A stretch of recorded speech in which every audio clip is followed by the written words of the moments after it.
महेश नाम है सर मेरा। क्या कुछ घटना हुई?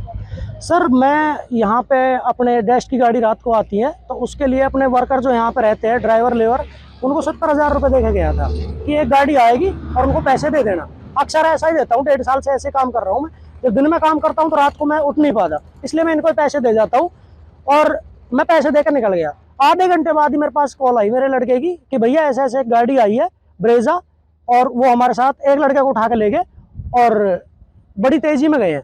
तो मैंने यहाँ पे अपने सीसीटीवी की फुटेज देखी तो उसमें रविंदर उर्फ खिल्लू हमारे ही गांव का रहने वाला है, राजू उसके गांव का, रिठौज गांव का सर, रिठौज ढाणी। तो राजू उसके बाप का नाम है, वो मैंने पहचान लिया है सीसीटीवी फुटेज में। और पुलिस को फोन किया तो पुलिस टाइम पे तो आ गई थी, लेकिन अभी को संतोषजनक जवाब पुलिस ने नहीं दिया है। और जो रात को गाड़ी जिसके पैसे देने थे वो भी मेरे पास सबूत है, वो गाड़ी तो खाली होगी बट उसके पैसे लेने के लिए लड़का अब आया है।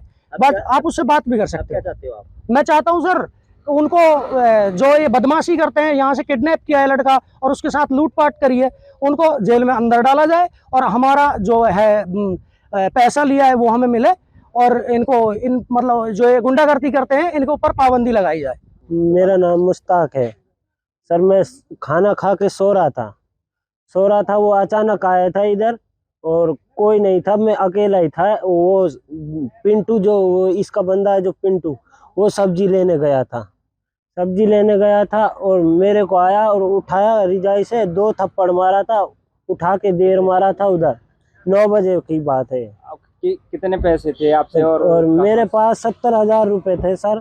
और उसने आके नहीं, और इधर तो लूटा नहीं वो पैसे। आगे जाके मैं इस रोड पे आगे जाके नुकनी वो मोबाइल धरा था मेरी जेब में, तो उसने मोबाइल लिया और पैसे भी हाथ लग गए उसका, नुकनी वो पैसे भी ले लिए मेरे से। क्या इससे पहले वो कभी आए या फिर आपकी पहचान हो उनसे या? नहीं सर, मेरी कोई पहचान नहीं उससे, मैं उससे कुछ नहीं जानता, न मैंने वो देखा पहले।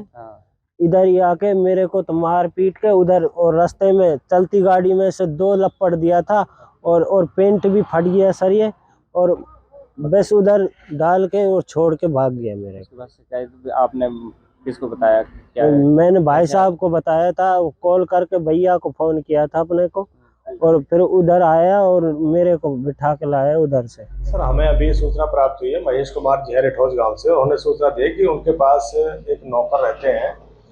उन नौकर के साथ उन्होंने जो आरोप लगाया उनके ही गांव के कुछ लड़के जिन्होंने मारपीट की।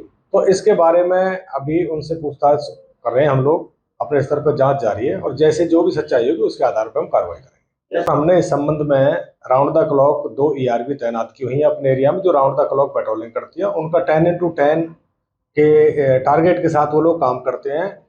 मीन टू से 10 सेकंड में वो कॉल अटेंड करते हैं और 10 मिनट के अंदर अंदर ही वो मौके पर पहुंच करके कार्रवाई करते हैं। उसके अलावा हमने 2 राइडर बाइक भी छोड़ी हुई हैं। इसके एडिशन में हमारी SHO मोबाइल भी राउंड द क्लॉक एरिया में ही रहती है। और जैसा कि आपको पता, पुलिस स्टेशन भौंडसी भी रोड के ऊपर ही स्थापित है और समय समय पर हम रोड पर नाकाबंदी करते हैं और पेट्रोलिंग भी करते हैं। उसके अलावा जो टोल बैरियर लगा हुआ है उस पर भी हमारे 2 जवान राउंड द क्लॉक तैनात रहते हैं। इसके अतिरिक्त ट्रैफिक पुलिस भी हम टोल प्लाजा के ऊपर रखते हैं तथा जो रॉन्ग साइड से व्हीकल्स चलते हैं उनको भी टाइम टाइम पे चेक करते हैं। विदाउट हेलमेट लोगों की जो जान की सुरक्षा को मद्देनजर रखते हुए विदाउट हेलमेट लोगों को अवेयर करते हैं कि वो हेलमेट पहने, और चालान भी के संबंध में हमारे के द्वारा किए जाते हैं। सर जो आरोपी है एक रिठौज गांव का ही बताया जा रहा है। जी, उसके बारे में जांच जारी है, जो भी सच्चाई होगी उसके आधार पर कार्रवाई की जाएगी।